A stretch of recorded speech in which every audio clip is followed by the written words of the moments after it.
Greetings, ladies and gentlemen, especially the board below. Welcome to this dialogue session with Peter Verhezen, who wrote the book, as I show to you, Making Wise Decisions in Smart World, Responsible Leadership in an Era of Artificial Intelligence. Peter, I do hope we could talk and discuss this time about the topic of reasonable and responsible decision making, which actually is a part of your book. Peter, may I reverse a particular phrase beforehand, which you say in the book that if business want to be part of the solution instead of being part of the problem, then the leader's mindset needs to interpret the context more holistically and open-mindedly.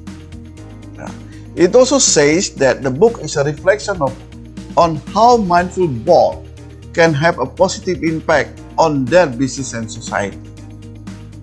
The question actually begs how management and board can optimize the benefit of a potentially transformative digitization in their respective organizations, while minimizing the analog degrading effect that organization will impose on our ecological and socio-ethical environment.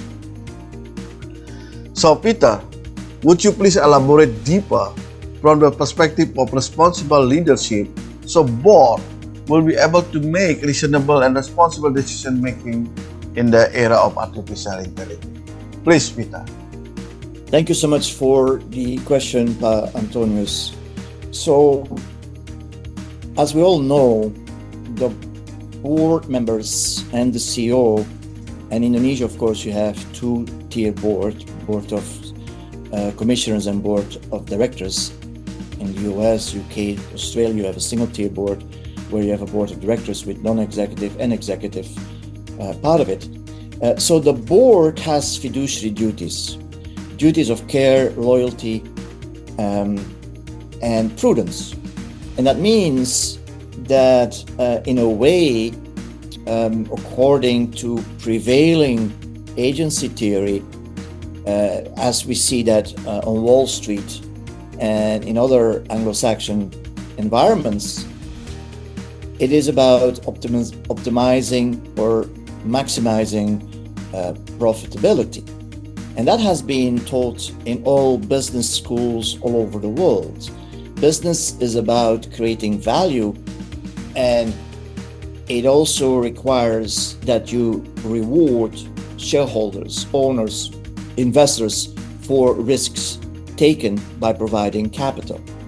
In economic terminology, it means you maximize profitability. Now, that is what we have heard over 50 years. The debate, however, is that an organization that does this, optimizing or maximizing profit, without taking into account a broader perspective, for instance, the community in which it operates, if you don't care because your duty is to optimize, maximize profit, which is all about efficiency and effectiveness of using limited resources with maximum output, then of course you can be a smart, reasonable person because that's your fiduciary duty. That is to do with compliance almost. That is what the law is requiring you to do, or corporate law. But it is limited. And so the book that I wrote is, and what I've been doing over the last 20 years is thinking about how business operates.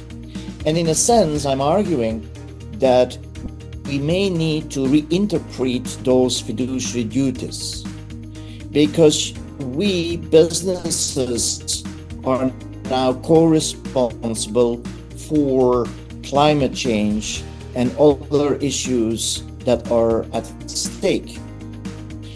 So by having ignored those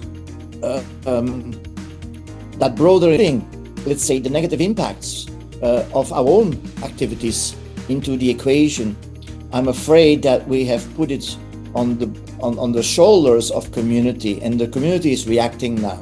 And I'm afraid to say, if business wants to be part of the solutions and not be part of the problem as it is today, then reinterpretation of fiduciary duties is going to be important. Hence why, indeed, I'm arguing reasonableness or smartness is necessary but not sufficient anymore today for any board. Boards need to become more responsible for their own activities, particularly those activities that have a negative impact on society.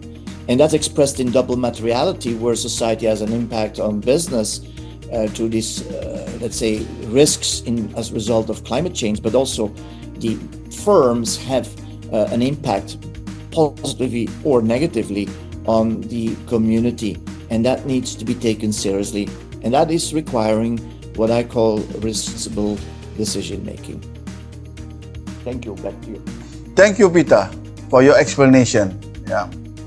And to the audience, based on what Peter has explained, especially to conduct our board fiduciary duties, smart are important and necessary, but not enough. We actually have learned a lot about the reasonable and responsible decision making from Peter.